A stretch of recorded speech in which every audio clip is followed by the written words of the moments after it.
নমস্কাৰ AU's English টিউটৰিয়েললৈ সকলোকে স্বাগতম জনাইছোঁ। আজি আমি উচ্চতৰ মাধ্যমিক দ্বিতীয় বৰ্ষৰ ইংৰাজী পাঠ্যপুথিৰ অন্তৰ্গত দি লাষ্ট লেসন পাৰ্টৰ কেইটামান মোষ্ট ইম্পৰ্টেণ্ট প্ৰশ্ন আলোচনা কৰিব ওলাইছোঁ। এই প্ৰশ্নসমূহ আগন্তুক ফাইনেল পৰীক্ষাৰ বাবে খুবেই গুৰুত্বপূৰ্ণ। প্ৰশ্নসমূহ 2 মাৰ্কৰ হ'ব। আজিৰ প্ৰথম প্ৰশ্নটো হৈছে What did M. Hamel write on the blackboard before dismissing the class? ইয়াৰ অৰ্থ হৈছে M. Hamel তেওঁৰ ক্লাছটো শেষ কৰাৰ আগত ব্লেকবোৰ্ডত কি লিখিছিল? মোষ্ট ইম্পৰ্টেণ্ট প্ৰশ্ন। আনসাৰটো হ'ব M. Hamel finally wrote on the blackboard Vive la France। অৰ্থাৎ M. Hamel ক্লাছ শেষ কৰাৰ আগত ব্লেকবোৰ্ডত Vive la France বুলি লিখিছিল। ইয়াৰ নেক্সট প্ৰশ্নটো হৈছে What according to M. Hamel was the trouble with Alsace? বা এই প্ৰশ্নটো এনেকৈ আহে What according to M. Hamel was the great fault of Alsace? বা What was the great fault of Alsace? এই তিনি ধৰণৰ প্ৰশ্নটো আহে। ইয়াৰ শুদ্ধ উত্তৰটো হ'ব M. Hamel blames the people of Alsace for neglecting the learning of their own native language, French. Many of them could neither speak nor write their own native language. This was the trouble with Alsace. অৰ্থাৎ আলসাছৰ মানুহসকলে সদায় তেওঁলোকৰ শিকনীয় লেসনক অৰ্থাৎ শিকনীয় কামখিনি সদায় neglect কৰি আহিছিল আৰু পিছলৈ শিকিম কালি শিকিম এনেকুৱা কামবিলাক তেওঁলোকে কৰিছিল। অৰ্থাৎ প্ৰক্ৰাষ্টিনেশ্যন তেওঁলোকৰ বহুত বেছি আছিল। এইটোই হৈছে আলসাছৰ মানুহসকলৰ আটাইতকৈ ডাঙৰ ভুল M. Hamelৰ মতে। নেক্সট প্ৰশ্নটো হৈছে Why did M. Hamel write Vive la France before dismissing the class? ক্লাছটো শেষ কৰাৰ আগত M. Hamel ব্লেকবোৰ্ডত Vive la France বুলি কিয় লিখিছিল? উত্তৰটো হ'ব M. Hamel finally wrote Vive la France, which means long live France, and departed. Thus writing Vive la France, he showed his respect to the French language and the French nation. অৰ্থাৎ M. Hamel Vive la France লিখি তেওঁ French লেংগুৱেজৰ প্ৰতি আৰু France দেশখনৰ প্ৰতি তেওঁৰ যি সন্মান আছিল সেয়া প্ৰদৰ্শন কৰিছিল। নেক্সট কুৱেশ্যনটো হৈছে What was France notice that was unusual about the school that day? ফ্ৰান্সে সেইদিনাখন স্কুলত কি আনইউজুৱেল দেখা পাইছিল? অৰ্থাৎ সাধাৰণতে স্কুলত দেখা এটা চিনতকৈ সেইদিনাখন কি বেলেগ বস্তু তেওঁ তাত দেখা পাইছিল? The noise of the students could be heard in the street. The noise of opening closing desks could be heard, but on that day everything was still and silent as on a Sunday morning, which was unusual and surprising. অৰ্থাৎ ফ্ৰেন্সে সদায় যেতিয়া স্কুলত আহিছিল তেতিয়া ছাত্ৰ ছাত্ৰীসকলৰ যি হুলস্থুল দৰ্জা খিৰিকী খোলাৰ হুলস্থুল সেইবিলাক দেখা পাইছিল শুনিবলৈ পাইছিল, কিন্তু সেইদিনাখন স্কুলত একো শব্দই নাছিল। এই স্কুলখনত এই সানডে ৰাতিপুৱা যেনেকৈ একদম সাইলেণ্ট আৰু কোৱাইট হয় তেনেকৈ লাগিছিল। এইটো ফ্ৰেন্সৰ মতে আনইউজুৱেল আছিল। What was France expected to be prepared with for school that day? সেইদিনাখন ফ্ৰেন্সে স্কুলত কি শিকাৰ বাবে প্ৰত্যাশিত আছিল বা তেওঁ ছাৰে কি পঢ়াব বুলি বা ধৰিব বুলি তেওঁ ভাবিছিল? France was expected to prepare a lesson on participles. His teacher M. Hamel had announced that he would question them on participles. অৰ্থাৎ তেওঁৰ ছাৰে আগৰ ক্লাছত ঘোষণা কৰিছিল যে মই পাৰ্টিচিপলৰ ওপৰত কিছুমান তোমালোকক কুৱেশ্যন কৰিম আৰু তোমালোকে ইয়াত এই টপিকটো প্ৰিপেয়াৰ কৰি আহিবা। নেক্সট ইম্পৰ্টেণ্ট প্ৰশ্নটো হৈছে Why did France think of running away and spending the day out of doors?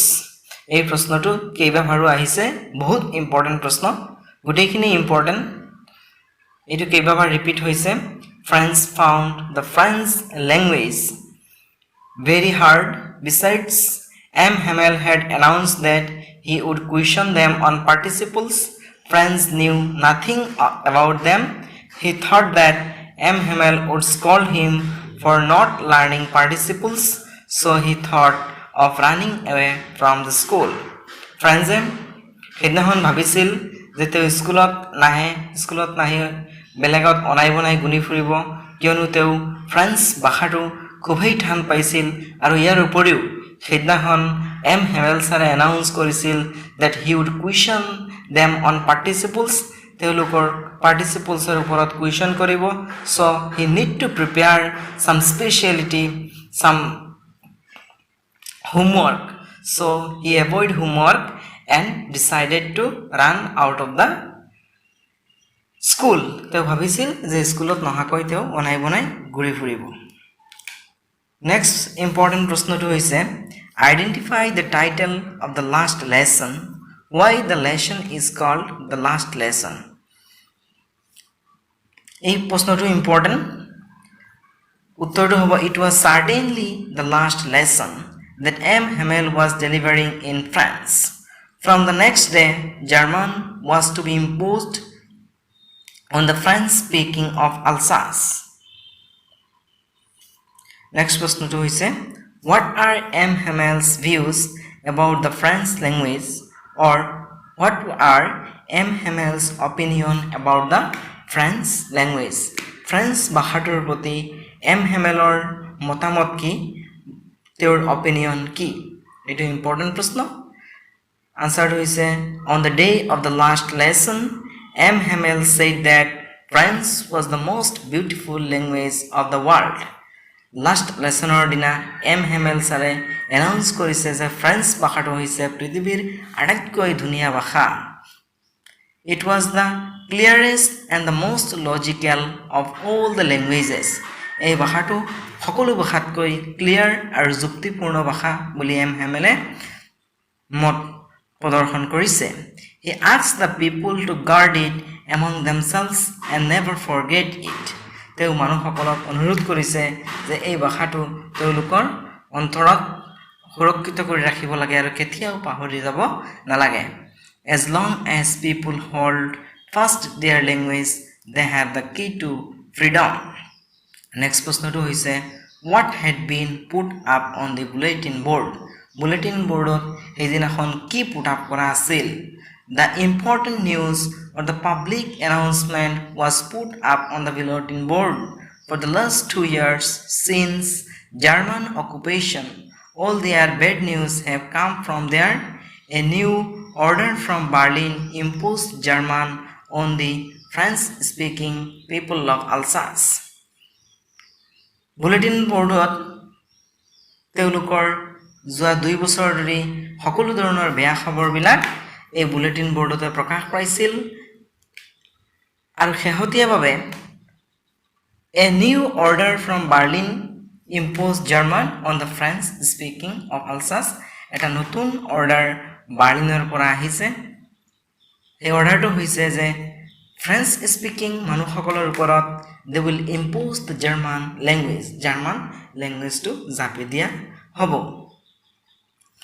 এই কথাখিনি বুলেটিন বোৰ্ডত উল্লেখ আছিল what according to M. Hamel was the great fault of Alsace M. Hamelৰ মতে আলসাছৰ মানুহসকলৰ আটাইতকৈ ডাঙৰ দুখ কি আছিল এই প্ৰশ্নটো আমি অলপ বেলেগ ধৰণে অলপ আগতে ডিসকাস কৰিছো এইটো প্ৰায় একেই মনকে এইটো চাই লব পাৰা what did France see on the back benches of the classroomৰ back bench বিলাকত ফ্ৰান্সে কি দেখিবলৈ পাইছিল France saw the village people sitting quietly on the back benches of the classroom ফ্ৰান্সে দেখিছিল যে গাঁৱৰ মানুহসকল নম্ৰভাৱে সাইলেন্টলি তেওঁলোক ক্লাছৰুমৰ বেক বেঞ্চ বিলাকত বহি আছিল the old houser the former mayor the former postmaster and several other were sitting there তাতেও old houser জনক দেখা পাইছিল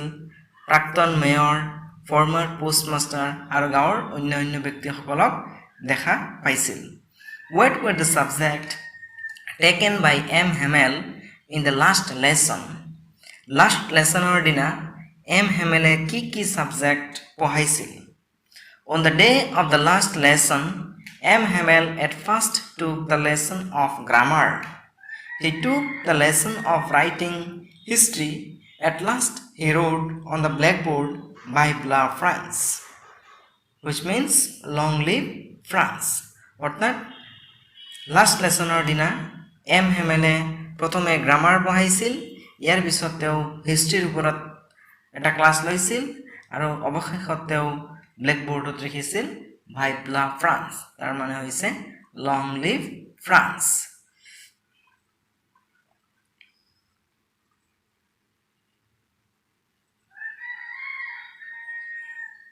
থ্যাংক ইউ আজিৰ বাবে ইমানে